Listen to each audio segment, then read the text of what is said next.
bonjour à tous et bienvenue sur Mosaïque Cristal. Aujourd'hui c'est la Saint-Nicolas, alors vous êtes plutôt chocolat ou pain d'épices? Quoique la vraie question est, avez-vous été sage? En tout cas suffisamment pour avoir le droit de regarder les titres du JT. La star du jour est particulièrement attendue par les enfants. Saint-Nicolas, patron des écoliers, a commencé sa tournée dans les établissements scolaires, notamment à Sarreguemines. Distribution de pain d'épices et de chocolat sont au programme. Attention, c'est seulement pour les enfants sages, les autres risquent de croiser le père Fouettard. Le plus grand brédeleu de Moselle est à Bitche. Il mesure symboliquement 2,022 mètres de long et 57 cm de large. Il est l'œuvre des 3 boulangers pâtissiers de Bitche, Antoine, Martigues et Nicolas. La dégustation a commencé dimanche au village de Noël au parc du Stadtweier. Parade lumineuse et en musique dans le centre-ville de Bitche, la compagnie Remue Ménage a investi les rues pour une déambulation enchantée. Le spectacle, intitulé Le Bal, invitait les passants à la danse. Le Lions Club de Sarreguemines propose chaque jour la soupe des chefs au marché de Noël. C'est la première fois que le Lions Club tient un chalet à Sarreguemines. Des restaurateurs sont partenaires, ainsi que le lycée Simon-Lazare et l'UFA Michel Roth. Le chef Michel Roth a d'ailleurs lui-même servi la soupe samedi. Le chœur Allégria en concert à Louperchose. La chorale de Hambar a proposé son concert de Noël dans l'église Saint-Mathieu. L'argent récolté durant ce concert contribuera à financer la rénovation du clocher de cette église.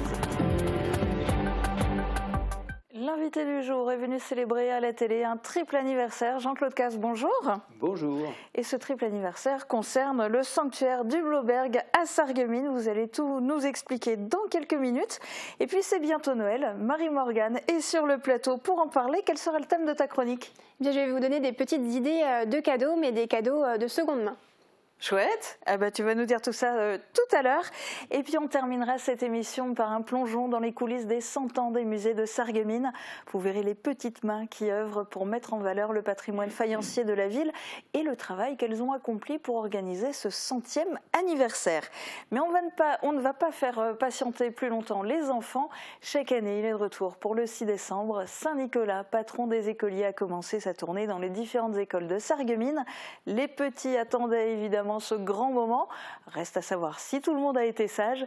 Thibaut Desmerlet a profité de la rencontre pour vous dresser le portrait de ce personnage légendaire.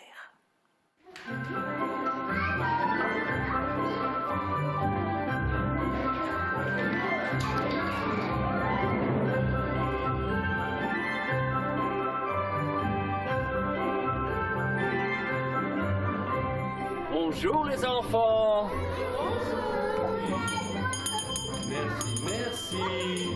Merci. Vous avez été sages? Oui. Ah ben c'est très bien. Le patron des écoliers est dans la place. Les élèves des écoles maternelles Maude Fontenoy et de Folperswiller étaient très impatients de le rencontrer. Mine de rien, cela fait longtemps que le Saint-Nicolas rend visite aux enfants. Il doit avoir plus de 1000 ans aujourd'hui. J'ai plus de 1500 ans. Ah oui, quand même. C'est vrai que le Saint-Nicolas a commencé à faire ses visites et sa distribution de cadeaux à travers l'Europe à partir du Xe siècle. Il était accompagné de son âne qui est en RTT en ce moment. Ah, attendez, je crois que quelqu'un souhaite faire une remarque. Dis-moi. Ça s'appelle une crosse. Oui, exactement. Bien vu, belle référence à l'histoire, le Saint-Nicolas est vêtu comme un évêque. La crosse est un symbole d'autorité dans la hiérarchie religieuse chrétienne et la mitre, une coiffe typique que portent les évêques.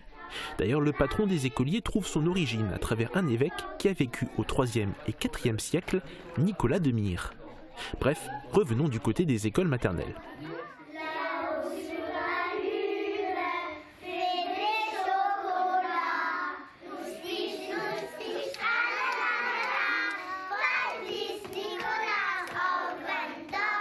C'est une tradition des chants pour accueillir comme il se doit le Saint-Nicolas et on enchaîne directement sur la remise des cadeaux pour les enfants sages. Est-ce que toi de ton côté tu as été sage? Oui. Oui. Oui. Oui. C'est apparemment un sans faute pour la totalité des élèves des deux écoles. D'ailleurs, le patron des écoliers l'a pressenti et n'a même pas fait appel au père Fouettard. Ils repartent avec un chocolat et un gobelet. Ça change du temps où le Saint-Nicolas offrait des pommes et des noix. Charmant, vraiment charmant. J'ai eu un bel accueil, j'ai reçu plein de dessins et je les collectionne tous depuis le début. Alors j'ai une pièce remplie de dessins. Autant de dessins que d'enfants, et le Saint-Nicolas, avec sa mémoire, se souvient de chacun d'entre eux. C'est malheureusement l'heure de se dire au revoir. Les élèves devront attendre le 6 décembre prochain pour une nouvelle rencontre.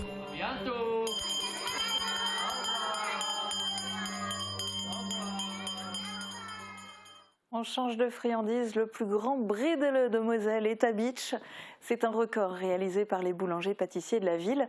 Ensemble, ils ont confectionné un brédeleu géant. C'est la municipalité qui l'a commandé pour les festivités de fin d'année. Nous sommes allés dans la boulangerie Antoine pour le dernier assemblage avant la présentation au public. Reportage de Thibaut Desmerlet. 2,22 mètres de long et 57 cm de large. Des dimensions symboliques pour cet énorme brédeleu confectionné par les 3 boulangers-pâtissiers de Bitche, Antoine, Martigues et Nicolas. 57 pour le département et 2,022 pour l'année. C'est dans son commerce que Franck-Antoine finalise l'assemblage du biscuit.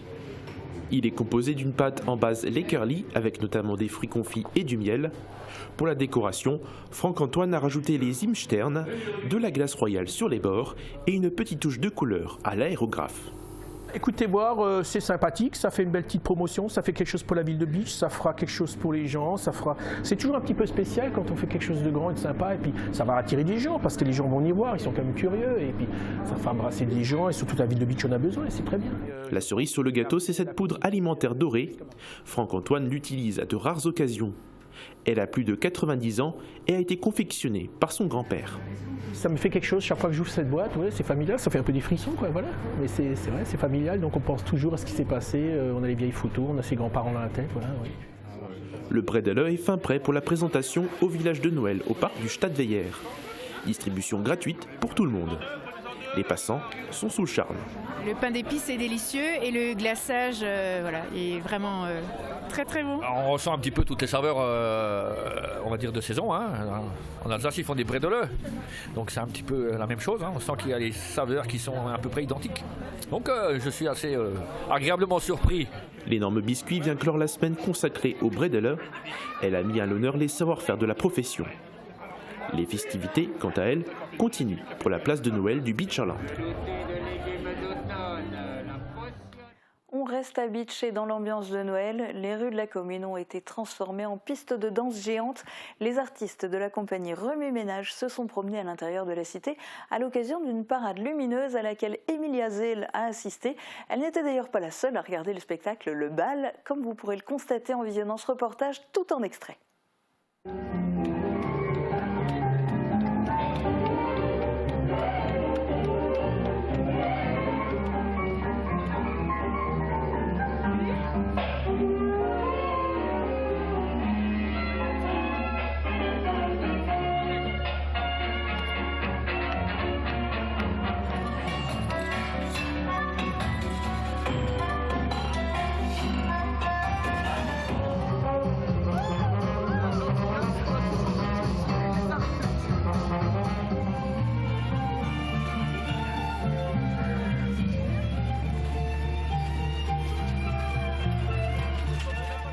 À Sarreguemines, le marché de Noël bat son plein. De nombreux chalets ont pris place dans les rues du centre-ville. Il y a d'ailleurs un petit nouveau qui s'est glissé parmi eux, le chalet du Lions Club. Pour sa première participation, le club service a voulu allier gastronomie et solidarité. Ce week-end, le parrain de ce chalet s'est déplacé en personne. C'est Michel Roth, reportage de Morane Grancola. De la soupe, voilà ce que propose le chalet du Lions Club de Sarreguemines. Pour sa première participation au marché de Noël, l'association a choisi de servir des soupes de chef réalisées par 9 restaurants du secteur, mais aussi par les élèves de l'UFA Michel Roth et du lycée Simon Lazare. La particularité de ce chalet, c'est que l'argent récolté servira à financer des joëlettes, des fauteuils roulants tout-terrain, destinés au service des patients en état végétatif du Auberg. Et qui de mieux que Michel Roth en personne pour parrainer l'événement? Samedi, il s'est déplacé dans la cité faïencière pour proposer sa propre soupe de chef. Ce que je trouve formidable, c'est quand même c'est pour la bonne cause, hein. Donc c'est pour le handicap et c'est pour plein, voilà, c'est ça aussi qui est formidable, c'est que et d'avoir toutes ces personnes qui viennent déguster des soupes, c'est aussi d'un côté c'est réconfortant et en même temps on prend du plaisir. les chefs aussi ont participé, donc merci à eux vraiment. Donc voilà, c'est vraiment un esprit de famille et un esprit de Noël, quoi. Tous les jours de 11h à 20h, les visiteurs pourront déguster une soupe différente pour la bonne cause. Alors elle est bonne cette soupe? Oui, elle est bonne. Elle est très bonne. Excellent. Ce week-end, les artistes locaux étaient aussi à l'honneur à Sarreguemines. Chaque année, la ville leur met à disposition le hall d'honneur de l'hôtel de ville pour leur traditionnel marché de Noël artisanal. Les visiteurs pouvaient notamment y trouver de la céramique, du patchwork, des peintures, des gravures et des aquarelles.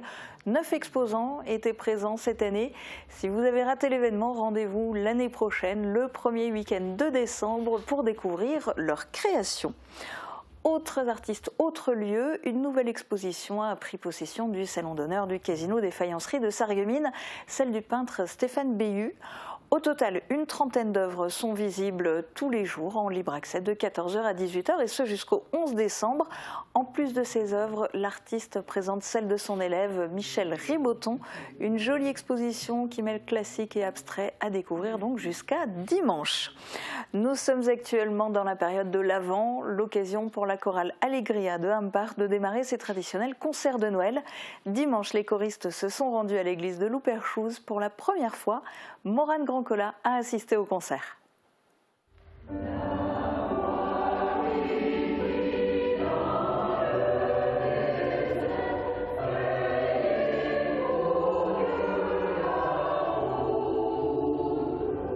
Une église, une chorale, un répertoire de chants religieux et un public au rendez-vous.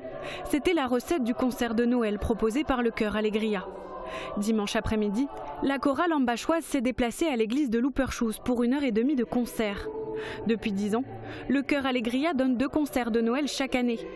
Le but de ces concerts est de récolter de l'argent pour soutenir les paroisses du secteur.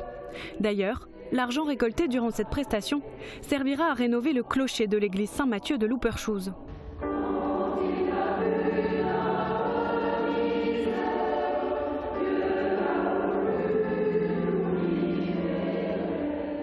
Un concert pour réchauffer les cœurs grâce à l'atmosphère de Noël. Prochaine date prévue, rendez-vous le dimanche 18 décembre à 15h30 à l'église Saint-Walfrid de Velferdin.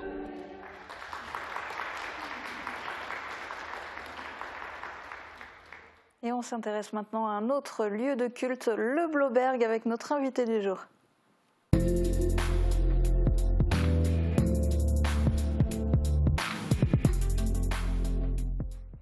Alors Jean-Claude Casse, je le disais en début d'émission, vous êtes là pour un triple anniversaire. Le 8 décembre, c'est un peu quelque part la clé de voûte du Blauberg. Qu'est-ce que ça représente cette date ? Cette date est très importante parce que c'est une journée très forte pour les chrétiens. C'est l'Immaculée Conception de Marie et nous le fêtons tous les ans au sanctuaire du Blauberg. Et il se trouve que les grandes décisions de l'avenir du sanctuaire ont souvent été prises lors de cette fête. Alors par exemple, il y a eu quoi comme 8 décembre pour le Blauberg ? Il y a déjà eu le 8 décembre 2008, lorsque Monseigneur Raffin, l'évêque de l'époque, nous a appelé les laïcs à prendre en charge les destinées de ce sanctuaire qui risquait déjà d'être fermé. En 2008, parce qu'en 2009, les rédemptoristes sont partis aux Trois Épis et on restait là avec ce sanctuaire. Et l'évêque Monseigneur Raffin nous a appelés à prendre en charge des laïcs, à prendre en charge les destinées de ce sanctuaire. Nous l'avons fait et nous avons réussi. Ça a mené un autre 8 décembre du coup ? Et ça a mené au 8 décembre 2020. Où après une église fermée depuis 18 mois pour raison du Covid, on avait des doutes sur la réouverture de l'église. Et les rédemptoristes nous ont dit qu'il fallait trouver une solution financière pour le rachat de ce lieu, parce qu'ils ne pouvaient plus continuer à assumer la suite. Et donc ça a fait tilt, et puis j'ai lancé une grande campagne de publication au plan local, régional et national. Et c'est là que j'ai rencontré, grâce à une vidéo qui a été tournée ici le 14 octobre 2020, j'ai rencontré Marie de Nazareth, une association, qui m'a mis en contact avec Madame de Jouvencel, qui a finalement décidé, le 8 décembre 2020, d'acheter le lieu pour le mettre à disposition des chrétiens de la région. Et y créer une maison d'accueil pour futures mamans en détresse qui veulent garder leur enfant et qui ne veulent pas avoir recours à l'avortement. Alors tout ça donne lieu du coup à ce triple anniversaire et il y a des festivités qui vont avoir lieu jeudi. Concrètement, quel est le programme jeudi ? Oh, vous savez, c'est un programme très simple et très humble. Nous célébrerons la messe à 10h au sanctuaire pour l'Immaculée Conception. À midi, nous aurons un repas du pèlerin qui sera partagé avec les nombreux pèlerins qui sont présents. Et l'après-midi, nous avons une célébration mariale qui fêtera la fête de Marie Immaculée Conception. Et tout ça donc s'inscrit dans ce qui est organisé au niveau national du coup. Bien sûr, parce que nous sommes intégrés dans une chaîne nationale qui a été initiée par l'association Marie de Nazareth, qui nous avait déjà mis en contact avec Marguerite de Jouvencel. Et Marie de Nazareth a organisé cette grande action de solidarité entre les sanctuaires mariaux de France. Et nous nous sommes intégrés totalement dans cette structure. Alors vous avez commencé à l'aborder, au Blauberg, il y a deux aspects. On va parler d'abord de l'édifice religieux. Qu'est-ce qu'il en est aujourd'hui ? Des messes sont toujours célébrées. Quels sont vos rapports avec l'Église ? Les messes sont toujours célébrées tous les dimanches et tous les jours de semaine, le mercredi et le vendredi. Et les rapports avec l'Église sont très francs, très cordiaux. Et nous avons joué de part et d'autre, nous avons joué l'apaisement.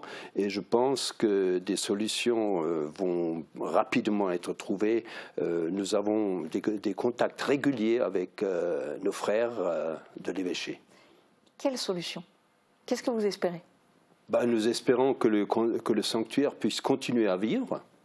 Il vit depuis 90 ans maintenant, et il n'y a pas de raison, surtout dans la période que nous vivons actuellement, qui est très difficile quand même pour de nombreuses personnes. Il faut que ces lieux, comme le sanctuaire du Blauberg, puissent continuer à vivre et à rassembler les gens dans la fraternité, dans l'amitié, pour prier ensemble, pour avancer ensemble. Alors, en dehors de la partie de l'édifice lieu de culte, il y a au niveau du sanctuaire du Blauberg ce que vous êtes en train de faire, de transformer, de créer pour accueillir des femmes enceintes, isolées. Vous en êtes où de ce projet et où en sont les travaux ? Le projet avance très vite. Et aujourd'hui, nous sommes contents de pouvoir dire que 3 chambres sont déjà terminées pour accueillir ces futures mamans. Deux autres chambres vont encore être réalisées. Nous allons aborder les travaux dans la cuisine, une cuisine commune pour ces futures mamans, et des salles de jeu et de détente, etc., pour que ces femmes puissent vivre leur grossesse dans une ambiance familiale, parce que ce sont souvent des femmes qui ont eu de gros soucis et qui sont un peu désœuvrées et que nous allons accueillir. Et il faut que les enfants qui vont naître dans cette maison, il faut que nous leur donnions tout le bagage qu'il faut pour entrer dans la vie d'une manière sereine et familiale. Et vous prévoyez d'accueillir les premières futures mamans à partir de quand ? Dès que la cuisine est terminée, donc je pense que nous pourrons accueillir les premières mamans dès le mois de janvier et février 2023. Donc effectivement, ça va très très vite. Ça va très vite. Et merci beaucoup d'avoir participé à cette émission et bon anniversaire quelque part. Merci Julia. Et puis bonne continuation pour tout ça. Nous on marque une courte pause avant de retrouver Marie-Morgane pour sa chronique et ça vous laisse juste le temps de jeter un œil aux prévisions météo pour demain. Qu'il vente, pleuve, fasse froid ou chaud, une maison isolée par Moder Habitat reste agréable et saine au fil des saisons. Retrouvez votre programme avec le Crédit Mutuel, partenaire des grands événements de votre région. Une banque qui appartient à ses clients, ça change tout. Bonjour à tous. Demain, la journée est dominée par le gris avec quelques brumes le matin près du Luxembourg. Le soleil ne se montre pas, ne comptez pas sur lui pour recharger vos batteries. Le thermomètre indique -1 degré le matin, 3 degrés l'après-midi. Demain, souhaitez une bonne fête aux Ambroises. Le soleil se lève à 8h15 et se couche à 16h37. Bonne journée sur Mosaïque Cristal. C'était votre programme avec le Crédit Mutuel, partenaire des grands événements de votre région. Une banque qui appartient à ses clients, ça change tout.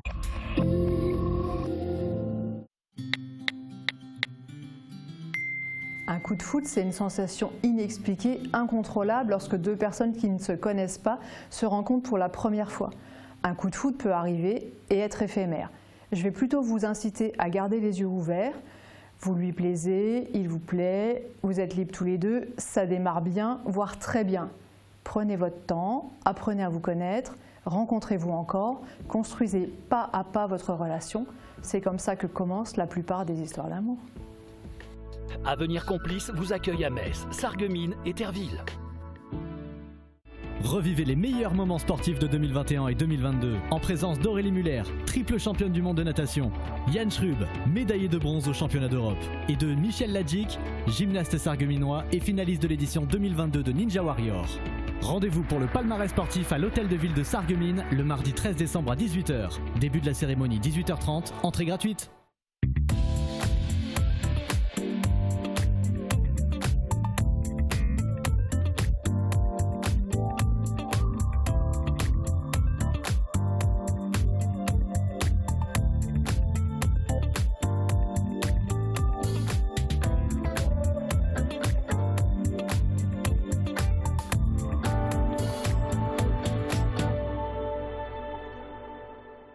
C'est bientôt les fêtes et je cherche un boucher. Vous avez une idée? Intermarché! Bon, d'accord. Et si j'ai besoin d'un bon poissonnier? Intermarché! Des fruits et des légumes bien frais? Intermarché! Et le pain pour les toasts de mes invités? Intermarché! Bref, pour les fêtes, où je dois aller?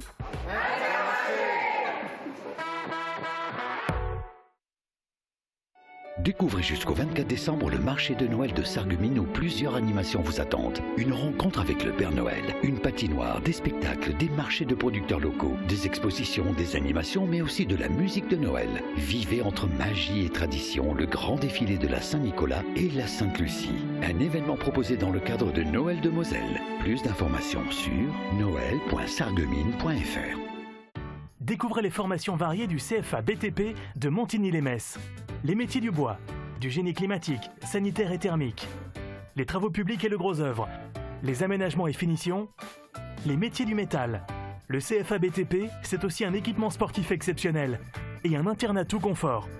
Pour plus d'informations, visitez notre site web. Avez-vous déjà fait votre liste au Père Noël? Et avez-vous trouvé tous les cadeaux que vous voulez offrir? Marie-Morgane a plein de bons plans à vous proposer.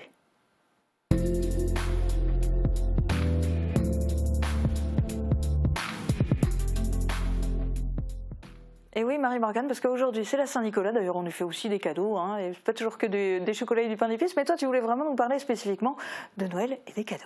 Et oui, parce que ça approche de plus en plus, et tu l'as dit, il faut penser aux cadeaux. Chaque année, ce sont environ 300 millions de cadeaux qui sont offerts à Noël, mais selon une étude de l'ADEME, 27% des Français déclarent avoir reçu des cadeaux qu'ils n'utilisent jamais. Et d'ailleurs en France, nous sommes les champions du monde de la revente. 18% des Français revendent leurs cadeaux de Noël, un chiffre en hausse depuis ces dernières années. Ouais, pas terrible, ça peut amener à se poser des questions. Il y a une autre tendance qui est en hausse. Oui, les cadeaux de seconde main. Selon une étude effectuée en 2021, 64% des Français déclarent vouloir offrir des objets d'occasion. Un chiffre qui est surtout très haut chez les plus jeunes, de 18 à 24 ans, 74%. Alors plusieurs raisons l'expliquent. Le budget pour les cadeaux de Noël achetés en seconde main permet de faire des économies, mais aussi l'impact environnemental et l'éthique. Et aujourd'hui, c'est plutôt facile de trouver des bonnes affaires, notamment grâce au web. Alors justement, je suppose que tu as plein de bons sites à nous partager. Bien sûr, j'ai fait des petites recherches et il y en a pour tous les goûts. Alors évidemment, il y a les sites classiques comme Le Bon Coin pour trouver des dizaines de catégories différentes, ou encore Vinted, plutôt consacré dans la revente de vêtements et d'objets de décoration entre particuliers. Mais j'ai trouvé d'autres plateformes spécialisées. Si on reste dans le textile, il y a par exemple le site Smala, où vous trouverez des milliers d'articles de mode pour les enfants et les ados. Des particuliers envoient leurs vêtements qui ne vont plus et l'équipe de Smala vérifie ensuite la qualité et les met en ligne et vous pouvez leur donner une seconde vie. Et pour les adultes alors, à part Vinted, est-ce qu'il y a d'autres sites? Oui, j'ai trouvé notamment Once Again, une friperie en ligne. Le principe est le même que pour Smala, des vêtements qui n'étaient plus portés par leurs propriétaires sont remis en vente. Cela permet aussi de se procurer des habits de marque à moindre coût grâce à l'upcycling, en français la revalorisation textile. Bon alors dans sa hotte, le Père Noël il a quand même surtout des jouets pour les enfants. J'imagine que là aussi on arrive à trouver de la seconde main. Bien sûr, j'ai trouvé un site super sympa, Abracadabrique. Alors puzzle, jeux, peluches, c'est vraiment la caverne d'Ali Baba de la seconde main pour les jouets. Et on y trouve aussi des objets vintage qu'on ne retrouve plus aujourd'hui en magasin, des jeux des années 70, 80, 90. Donc ça permet de replonger toute la famille quelques décennies en arrière. Moi, j'adore aussi offrir des livres, alors que ce soit pour des adultes ou pour des enfants. Qu'est-ce que tu conseilles? Alors, pour cela, j'ai aussi un site spécialisé, Recyclivre. La structure collecte des livres, puis les revend à bas prix. Donc, c'est une idée pour faire de bonnes affaires. On en trouve vraiment pour tous les goûts et pour toute la famille. Alors, autre style, si j'ai envie d'une belle décoration, par exemple, à part Le Bon Coin, je peux trouver ça sur quel site? Eh bien, je suis tombée sur le site Celency. Sur cette plateforme, il y a de la décoration, des meubles, du linge de maison et le tout dans un esprit vintage et encore une fois avec des prix vraiment avantageux. Et enfin, pour les objets électroniques, plusieurs sites existent aujourd'hui avec du matériel reconditionné, avec des smartphones, des consoles de jeux, des ordinateurs, même de l'électroménager. Alors, il y a notamment les sites Back Market ou Repeat. Et évidemment, je vous mettrai tous les liens à disposition de l'ensemble des sites dont je vous ai parlé sur notre page Facebook et le site de Mosaïque Cristal sous cette chronique. Et si on veut faire des cadeaux de seconde main, mais sans forcément passer par le web, qu'est-ce que tu nous conseilles? Alors évidemment, et pour vous aussi, j'ai des idées. Et sur notre secteur, en plus de ça, à Sarreguemines, on retrouve l'association Emmaüs. Vous y trouverez également des meubles, des livres ou des jouets de seconde main. Pour les vêtements, pourquoi ne pas faire un petit tour à la Vestiboutique de la Croix-Rouge? Les magasins Cash Express permettent de trouver notamment des objets électroniques. Alors je ne vais pas pouvoir tous les citer, mais par exemple, si vous cherchez du mobilier, il y a les magasins Dépôt-Vente par exemple. Bref, si vous souhaitez cette année vous lancer dans l'aventure de la seconde main pour Noël, eh bien il y a de quoi faire. Eh bien, merci beaucoup Marie-Morgane pour toutes ces suggestions. Et puis si vous êtes en manque d'idées de cadeaux, n'oubliez pas, il y a toujours les billets pour les concerts, les entrées pour les musées, ça fait toujours plaisir. Et justement, on va maintenant au musée de Sarreguemines. Le coup d'envoi du 100e anniversaire des musées de Sarreguemines a été donné il y a quelques semaines. Les visiteurs ont pu découvrir un tout nouveau parcours de visite. On vous a d'ailleurs montré les images de l'inauguration. Maureen Grandcola s'est intéressée aux coulisses de cet événement et du musée de la faïence. Elle a rencontré les équipes qui travaillent dans l'ombre pour vous permettre de découvrir les différentes collections. Regardez. La rue est de retour à Sarreguemines. 100 ans. Le musée de la faïence, qui était autrefois un cabinet de curiosités, avant de se convertir en musée municipal d'histoire régionale et d'histoire naturelle, fête son 100e anniversaire cette année. Au programme, un nouveau parcours de visite, des pièces tout droit sorties des archives et des collections historiques perdues au fil du temps, remis sous le feu des projecteurs. Si aujourd'hui le public peut découvrir toutes ces œuvres, c'est grâce au travail acharné de l'équipe des musées de Sarreguemines. Si vous avez déjà eu la chance de voir à quoi ressemble ce nouveau parcours de visite, je vous propose un saut dans le passé pour voir comment tout a commencé. Nous sommes au début du mois de novembre. Le musée de la faïence vient de fermer ses portes, mais il y a du mouvement à l'intérieur. Bienvenue au musée de Sarreguemines, il est 18 h, les portes du musée sont fermées, mais toute l'équipe s'active parce qu'on vous prépare beaucoup de surprises pour les 100 ans du musée. Comme vous pouvez le voir derrière moi, on est en pleine installation. Ce soir, on ouvre les vitrines, on change les œuvres et on va vous montrer les coulisses de nos métiers. Vous me suivez ?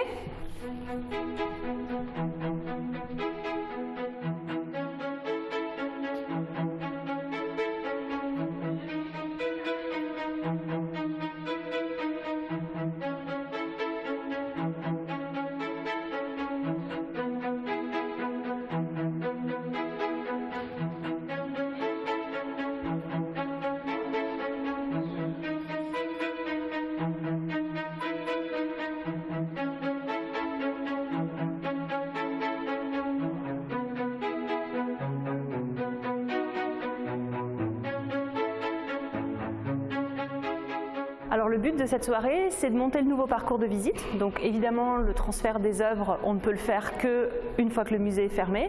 Donc à 18 h, d'habitude le musée ferme ses portes et là cette fois-ci il s'active et avec une partie de mon équipe, on est en train d'ouvrir les vitrines, de changer les pièces, de dépoussiérer pour que vendredi tout soit prêt pour le week-end anniversaire. Alors ça c'est des missions que vous ne voyez pas parce qu'effectivement quand on vient visiter on voit les œuvres terminées, mais il y a tout un travail. Alors le travail déjà autour des 100 ans, c'est plus d'une année de construction du parcours, de choix des œuvres.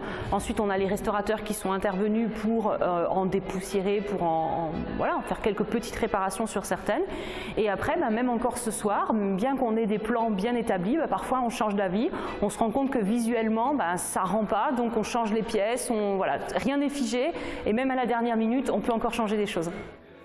Au total, une quinzaine de personnes s'activent en coulisses, réparties en 5 pôles. Il y a l'équipe de médiation, l'équipe scientifique, l'équipe d'accueil, l'équipe technique et l'équipe administrative. Si la chef d'orchestre de ce joyeux beau monde, c'est Julie Kiffer, la directrice des musées, une autre personne qu'on ne voit pas souvent sur le devant de la scène tient un rôle tout aussi important, la régisseuse des collections. La tâche principale, ça va être de faire tout ce qui est inventaire et récollement. Donc l'inventaire, quand une pièce arrive, on lui crée une fiche où on lui donne un numéro unique et ensuite derrière on fait la description. Mais aussi on trace la vie de l'objet, donc est-ce que c'est un achat, un don, d'où vient la pièce et puis tout ce qui est mesure. Vraiment les propriétés propres aux objets qu'on acquiert. Et la localisation. Est-ce qu'on l'expose? Est-ce qu'on la met en réserve? On fait aussi tout ce qui est suivi des prêts, puisque forcément, nous, on n'expose qu'une partie. Il faut savoir aussi qu'on fait quand même un certain nombre de prêts dans l'année à d'autres musées ou autres infrastructures. Donc ça, voilà, c'est vraiment les tâches principales.